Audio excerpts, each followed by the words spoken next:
There's a train. Hello, welcome back to the channel of nonsense and a video where I say goodbye to the car I've been living with for the past 3 months through Motorpoint, my day job.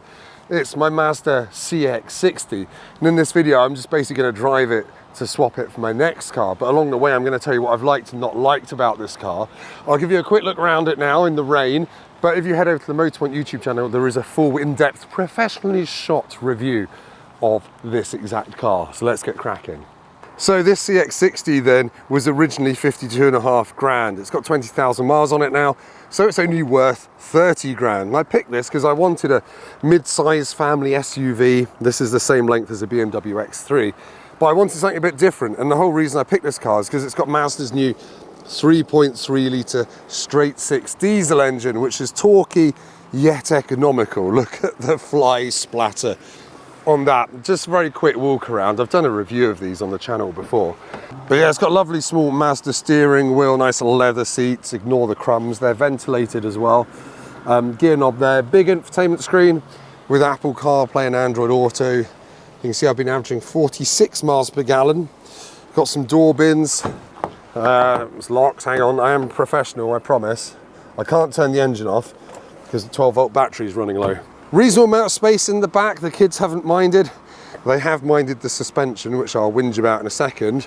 Around the back, looks like a Mazda CX-60 to be honest. It's got a 570 litre boot. Again, I need a big boot in my life because I'm always carrying stuff around, whether it's camping stuff or just general family detritus.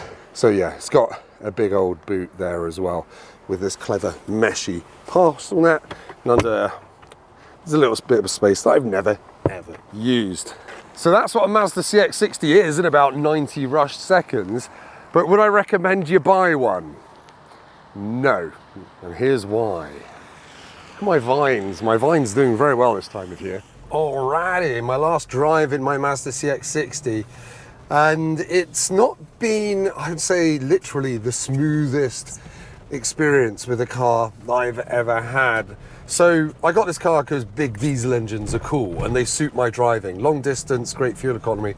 And as I've said, I've averaged 47 miles per gallon, which I think is actually quite good considering this car weighs 2 tons and has 250 horsepower and 550 newton meters of torque. It feels really torquey. When you put your foot down, it sounds like a truck or one of Mr. Hughes's tank engines, and it goes quite quickly. The only downside to that is the 8-speed gearbox can be quite dozy. Sometimes it just doesn't get ready to pull away at a roundabout. Sometimes it just doesn't really respond to what you're doing and you end up having to use the paddles to override it. It's just probably the weakest part of the car, to be honest, the gearbox. And then the other thing that has got on my nerves to the extent that I found excuses to not use this car is the ride quality. It's a weird mishmash. So around town, it can be quite firm, like joltingly firm, making you feel sick firm.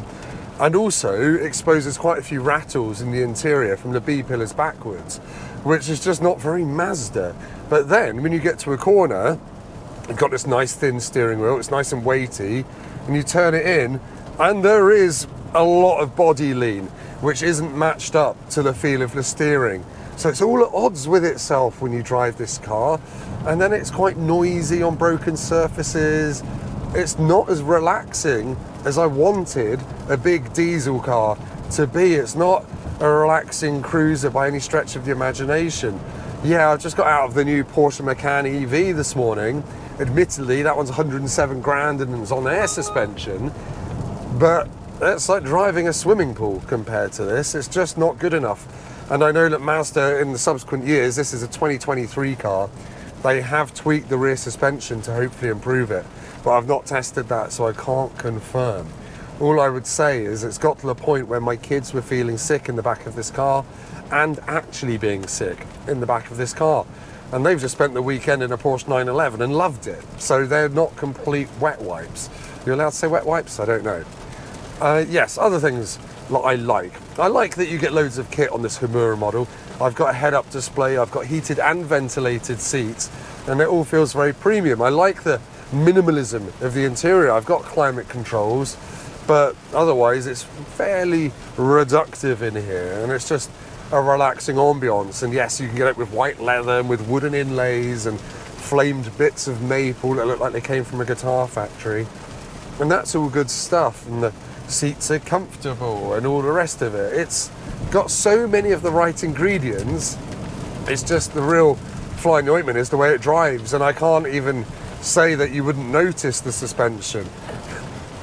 It's got really bad body control. Your head's nodding all the time. You would notice this even if you're driving it normally like I am now. So yes, that is a bit of a shame. Makes good noise when you boot it. Sounds like a distant Messerschmitt taking off. That's good, we like that. The Bose sound system in this is really quite good as well. I've not had any infotainment niggles to speak of. Admittedly, I've mostly just been using wireless CarPlay. The wireless charger doesn't like my phone. It works for a little bit and then it overheats my phone quite quickly and stops charging. So for really long drives, I've had to rely on a cable, which is a bit 19th century, let's be honest. And yeah, it's mostly the fact that just in places feels a bit tinny. Yeah, it's raining at the moment, I'm going under trees, but these doors, when you slam them, they don't shut with the thud of even a Skoda Kodiaq or something like that. It feels a bit tin can-like at times, which doesn't really give you the confidence that you want in a car that you've probably spent 50 grand on when it was brand new. Yeah, it's a shame. It's a shame because I do like so much about it. The engine and the bits you touch all feel very lovely. I just wish they were bolted to a better sorted car, which is a real pity to say that. So anyway, I'm going to have my last couple of squirts of 6-cylinder diesel power because the car I'm about to go and pick up is a similar size to this, but very much half the engine capacity. I'm about to take it camping in France with my family. Hopefully it's got enough oomph to get us there.